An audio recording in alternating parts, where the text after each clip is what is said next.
याद करो, मैंने बताया था जोधा का बेटा बीका बीकानेर चला गया और दुद्धा मेड़ता चला गया। दो बात बताई थी। राव जोधपुर वालों के राव लगता तो बीकानेर वालों को भी क्या लगने लग गया? बीका के पिताजी का नाम क्या था? जोधा।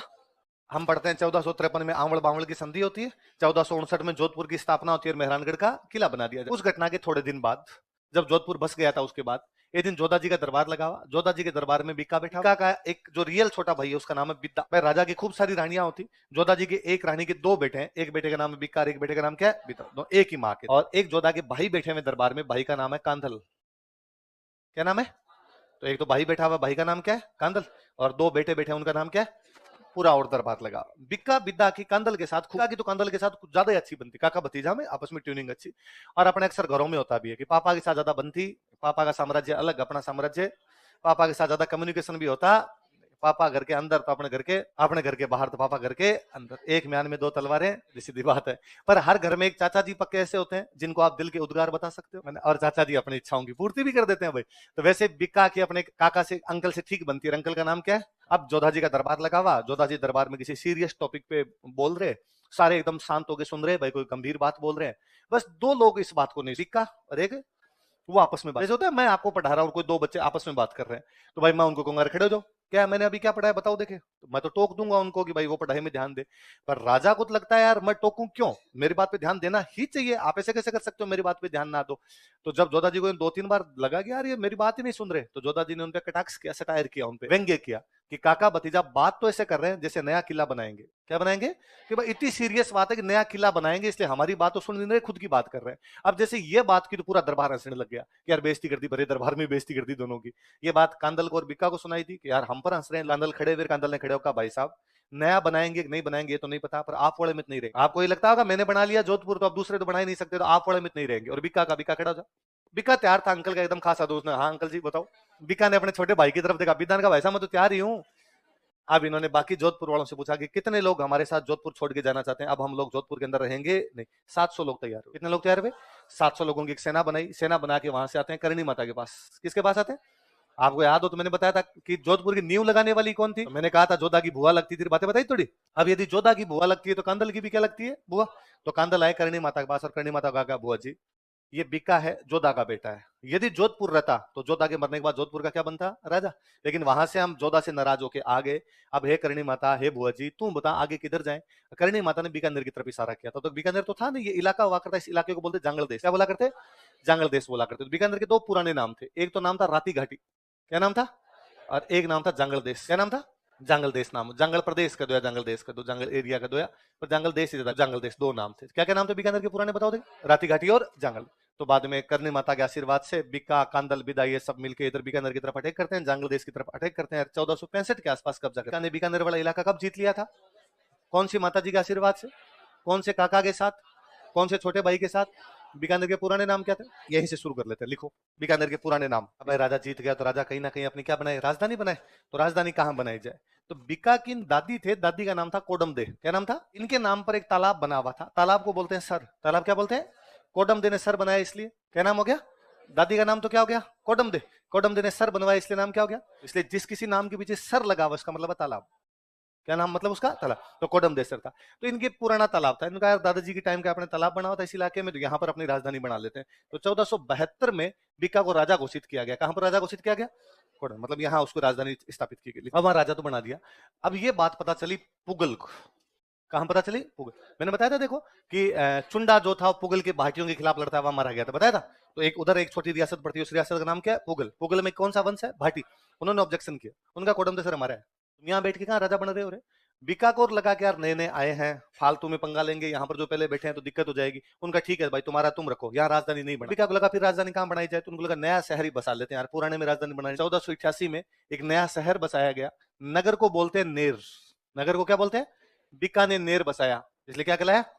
नेर। नेर का मतलब क्या होता है ना? सांगा ने नेर बसाया, बिका ने नेर बसाया, भाटियों ने नेर बसाया, बटनेर।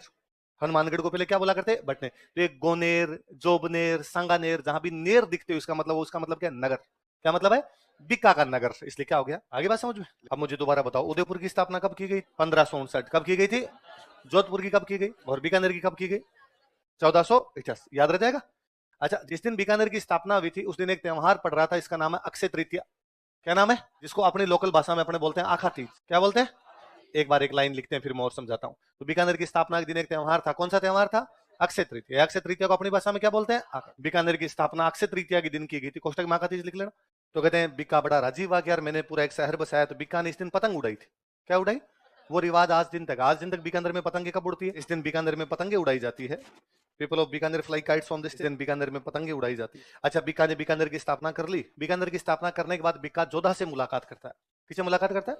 एक किसी लड़ाई में दोनों बाप बेटे साथ जाते हैं। तो जोधा ने बीका कहा यार शाबाश, योग्य बेटा है तू मेरा, और सपूत वही होता है जो बाप की संपत्ति ना रख के अपनी संपत्ति बनाए, है ना? कि भाई बाप ने दिया वही आपके पास रह गया, फिर इसमें क्या बड़ी बात हुई? बाप वाले को छोड़ के आपने अपना नया कुछ बनाया, ये सपूत ही है। इसलिए गांव में कहते हैं पूत सपूत तो क्यों धन संचय, पूत कपूत तो क्यों धन संचय। यदि पूत सपूत है तो धन इकट्ठा करने की आवश्यकता, अपने आप कमा लेगा, दूसरा कमा लेगा। और कपूत है तो भी क्यों इकट्ठा करना, वो लगा तो देगा।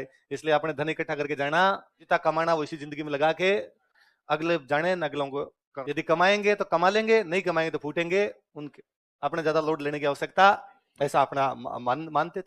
पर बीका ने, भाई बीका यदि जोधपुर रहता, जोधपुर का राजा बनता, पर वो जोधपुर नहीं रहा, उसने अपनी तलवार की जोर पर नया इलाका जीत लिया। इलाका कौन सा था? बीकानेर।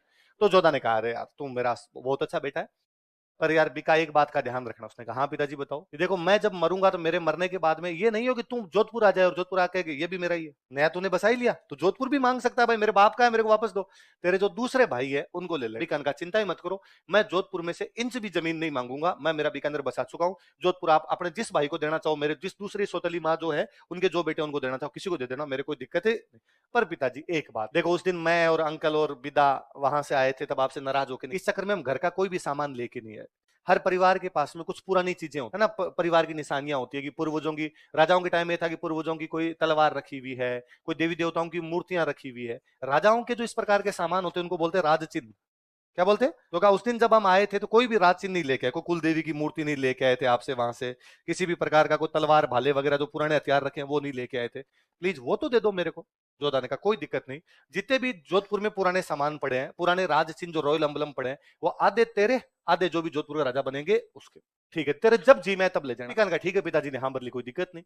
इस घटना के थोड़े दिन बाद पिताजी की होगी डेथ, मतलब जोधा की होगी। पिका तब तक गया ही नहीं था सामान लेने के लिए। जोधा के बाद में जोधपुर में राजा बनता है सातल।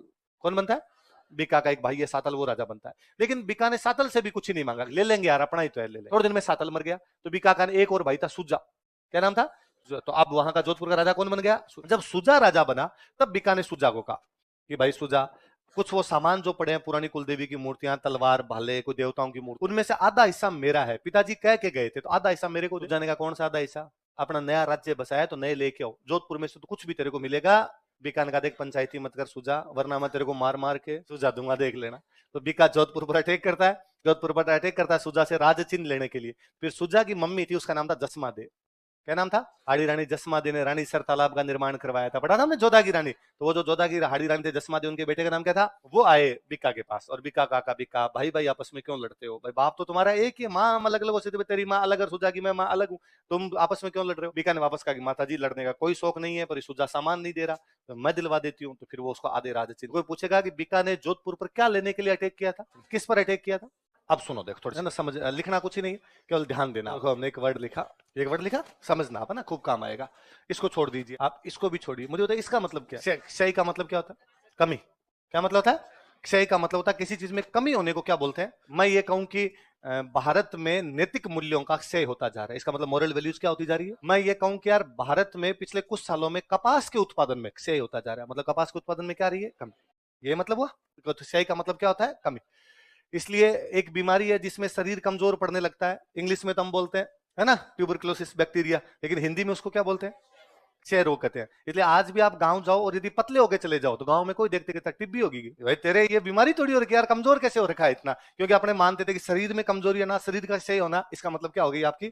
तो क्षय का मतलब क्या हो गया? कमी। किसी भी वर्ड के आगे हिंदी में यदि आप ए लगा देते हैं तो उसका ठीक अपोजिट अर्थ देता है। सुनना देखो, जब हम कहते हैं संभव, असंभव, सत्य, असत्य, ऐसा ही कुछ करते हैं। तो जब आप कहते हो क्षय, क्षय के आगे ए लगा दे, क्षय का मतलब क्या है? कमी। ए लगा दिया मतलब कमी नहीं, कमी नहीं मतलब पूरा। तो अक्षय का मतलब होता है पूर्ण। अक्षय का मतलब क्या होता है? क्या होता है अक्षय का मतलब? पूर्ण। क्षय का मतलब कमी होना, तो अक्षय का मतलब क्या हो गया? पूर्ण। इसी अक्षय को अपनी राजस्थानी के अंदर बोलते हैं, क्या बोलते हैं? अपने राजस्थानी में पूर्ण मतलब, इसलिए मुझे याद है दिवाली की छुट्टियों में हम घर जाया करते हैं पूरे दिन क्रिकेट खेलते, शाम को घर आते तो मम्मी कहती आखो दिन रोऊं तो फिर है, पूरे दिन रोता घूमता रहता है, घर पे आता नहीं है। तो आखा मतलब क्या है? आखा मतलब क्या है? पूरा। इसलिए रामदेव जी महाराज का जब भजन गाते हैं उसमें गाते हैं, थाने तो ध्यावे आखो मारवाड़ जी, आखो गुजरात जी। ध्यावे मतलब पूजा करता है, तुम्हारी पूजा करता है आखो मारवाड़, मतलब आखो गुजरात, मतलब आपकी पूजा तो पूरा मारवाड़ करता है, पूरा कौन करता है? गुजरात। तो आखो मतलब क्या है? तो अपने अक्षय को क्या बोलते थे? क्या बोलते थे? इसलिए अपने यहाँ किसी का नाम अक्षय राज नहीं होता, अपने कहते हैं अक्षय राज, सिरोही का अक्षय राज देवड़ा, पढ़ा हमने। तो यदि वो हिंदी में लिखते तो उसका नाम क्या लिखते? क्या लिखते? आगे बात समझ में? तो आपने अखा अखा अखे जो भी है, इसका मतलब वास्तव में हिंदी का कौन सा वर्ड है वो? अब आपने कहते हैं अक्षय तृतीया, तृतीया का मतलब तो तीन, क्या गया? 30। तो ये तो सिंपल समझ में आ गया कि अक्षय तृतीया को क्या बोलते हैं अपनी भाषा में। तो कभी कोई पूछ ले अक्षय तृतीया को हम आखा तीज क्यों कहते हैं, तो सब सिंपल है। अक्षय का मतलब पूरा, राजस्थानी में पूरे को क्या बोलते हैं? आखा। तृतीया का मतलब तीसरा दिन, हमारी भाषा में तीसरे को हम क्या बोल देते हैं? तीज। पहलो दूजो तीजो ऐसे बोलते हैं, चौथा पांचवा, तो तीजो है तो तीजे का क्या बना दिया हमने? तीज। तो बीकानेर की स्थापना भले अक्षय तृतीया कर दो या भले किसको कर दो, उस दिन बीका ने पतंग उड़ाई थी, इसलिए अभी भी बीकानेर में रिवाज बना हुआ है, पे क्या उड़ाई जाती है? पतंग। इसलिए पतंगे पूरे राजस्थान में अलग अलग समय पर उड़ती है, पर चूंकि जयपुर की पतंगे बहुत ज्यादा फेमस हुई और जयपुर में पतंगे उड़ती है मकर संक्रांति। कब उड़ती है? मकर। इसलिए जयपुर में पतंगे मकर संक्रांति पे उड़ाते हैं। फिर पूरे राजस्थान को लगता है कि पतंगे कब उड़ाई जाती है? मकर संक्रांति। नहीं, पतंगे त्योहार के आधार पर नहीं उड़ाई जाती, मौसम के आधार पर उड़ाई जाती है। जहां जिनका मौसम साफ वो तब पतंगे उड़ाएंगे। जयपुर में ठंड पड़ती नहीं है, जयपुर में ठंड कम पड़ती है भाई, ये देख लो अभी अपने गांव में ठंड पड़ रही है ना, सुबह शाम सोल स्वेटर कुछ ना कुछ रख रहे हैं। जयपुर के अंदर अभी तक उतनी ठंड दिखाई देती। ठीक है, आप बाइक वगैरह पे नहीं आओ तब तक आपको ठंड नहीं लगे, बाइक वगैरह पे आओ तो जरूरी थोड़ी थोड़ी, अगर अपने वो है पहले से यार थोड़ा पहले पहन लेते हैं, ओढ़ लेते हैं ताकि लग ना जाए, बाकी ऐसा भी नहीं। और आप जयपुर की पूरी ठंड एक हाफ बाजू के स्वेटर में निकाल सकते हैं। यहाँ पे ठंड जैसा कुछ ही नहीं होता, ठंड भी यहाँ आके पड़ती है। देख लो ये दिसंबर आने वाला है और ठंड का नामो निशान नहीं। यहाँ पे ठंड आएगी ले दे के 15 दिसंबर के बाद, क्रिसमस के आसपास जो ठंड जिसको बोलते हैं, और 10 जनवरी तक खत्म। यहाँ 15 दिन का रोड़ा रप्पा है ठंड का। मतलब 14 जनवरी जिस दिन मकर संक्रांति होती है, जयपुर वाले बनियान में पतंगे उड़ाते हैं यार, है ना, इनके ठंड का कोई लेना देना। जबकि 14 जनवरी मकर संक्रांति जो होती है, उन दिनों में यदि आप कहीं चूरू, गंगानगर, हनुमानगढ़, बीकानेर इधर चले जाओ, आपको 10 फीट के आगे दिखेगा नहीं, धुंध कोहरा भयंकर। उन दिनों अखबारों में न्यूज आएगी आपके 10 गाड़ियां एक साथ भिड़ गई भाई, आसपास चल रही थी गाड़ियां, धुंध में दिखी नहीं, पहले वाले ने ब्रेक लगाए, धम धम धम सारी उसके जाके बिड़ आ गए उसके। और ऐसा ही रहता है, यू गाड़ी की स्पीड 10 रखनी पड़ती है, 5-10 ड्राइवर कैसे करके चलाना पड़ता है कि भाई आगे दिखी तो नहर वाला इलाका है, पानी की वजह से धुंध कोहरा रहता है चारों तरफ। तो अपने पश्चिमी राजस्थान में ठंड पड़ती रहती है भयंकर, लेकिन जयपुर में ठंड खत्म हो जाती है। तो जयपुर में ठंड पड़ती नहीं। जयपुर का नाम गुलाबी नगरी, ठंड भी गुलाबी है कि हल्की हल्की ठंड है। इसलिए जयपुर में मिलती है पाव रजाई। क्या मिलती है? कि जयपुर की कौन सी रजाई फेमस है? एकदम पतली सी रजाई आती है पाव रजाई, और पाव रजाई में जयपुर की ठंड रुक जाती है क्योंकि जयपुर में ठंडी पाव है। आप पाव रजाई ओढ़ के चूरू सो जाओ, सुबह तक पाव भी मिलो 3/4 तो क्या हो जाओ गायब। देखिए भाई साहब 2.5-2.5 किलो वाली 2 लेके सोते हैं तो अभी सुबह तक घुग्गी बन जाती है, घुग्गी, है ना, यूं आदमी लगता है जीवता है कि नहीं है। आप नल में से पानी निकालते हैं, बर्फ आती है सीधी। ये फतेहपुर, फतेहपुर से शुरू कर लो आप, सिकरवाड़ा फतेहपुर, यहां से लेके फिर ठेठ आगे वाला जो बॉर्डर तक का इलाका है, उसमें आप खेजड़ियों पे जो झाड़ियां उनके ऊपर यूं बर्फ वगैरह जमी हुई सी दिखेगी आपको पूरा। अपने ठंड ज्यादा पड़ती है तो अपने मकर संक्रांति पे तो पतंग उड़ा नहीं सकते। अपना मौसम ले देके अच्छा कब हुआ? आकातीज, तो पतंगे कब उड़ा ली? आकातीज। जुड़ गया वैसे कि बीका जी ने उड़ाई थी, बीका जी ने उड़ाई, तो आज भी बीकानेर वाले सर क्या उड़ा लेते हैं, तो बीकानेर में पतंगे कब उड़ाई जाती है?